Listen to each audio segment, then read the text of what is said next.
కొన్ని సందర్భాల్లో పక్కన పెట్టేస్తున్నారు, వాళ్ళకి సీట్లు ఇవ్వట్లేదు అనేది కదా. మళ్ళీ వాళ్ళకి సీట్ ఇచ్చి మళ్ళీ మార్చడం, ఈ గేమ్ ఏంటి?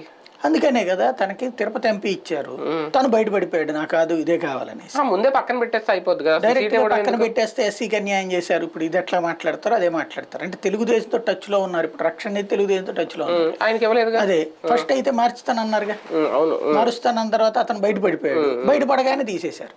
ఇతను బయటపడలేదు ముందు, అది మొదలు బయటపడేదాకా వెయిట్ చేశారు. అది ఇక్కడ జరుగుతున్నది ఏంటంటే ఎస్సీ సెగ్మెంట్స్ లో తెలుగుదేశానికి సరైనటువంటి క్యాండిడేట్ లేరు. ఆ లేనటువంటి దాన్ని వైసీపీ వాళ్ళతో మాట్లాడుకుంటుంది ఎప్పటి నుంచి. అందులో రేపటిసారికి ఎన్నికలకి డబ్బులు అది గట్టిగా పంచాల్సి ఉంటుంది, అది మేము అరేంజ్ చేస్తాంలే అని చెప్తోంది. కాబట్టి వీళ్ళు ఇప్పుడు జగన్ అడుగుతారా, అడగగలమా లేదా, ఇస్తాడో లేదో ఏం చెప్పట్లేదు జగన్. సాధారణ క్రిందసారి అయితే ఇచ్చాడు, చాలా మందికి ఇచ్చాడు అన్నటువంటిది మాత్రం విన్నా నేను.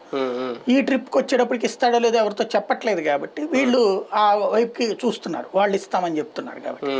ఈ టైంలో జగన్ ఏం చేస్తున్నాడు, అది అట్లాగా మాట్లాడుకుంటున్న వాళ్ళకి సంబంధించి ఆటోమేటిక్గా తనకి ఇంటెలిజెన్స్ ఫీడ్బ్యాక్ ఉంటుంది కదా, తను వాటిని వాళ్ళని కంట్రోల్ పెడుతున్నాడు.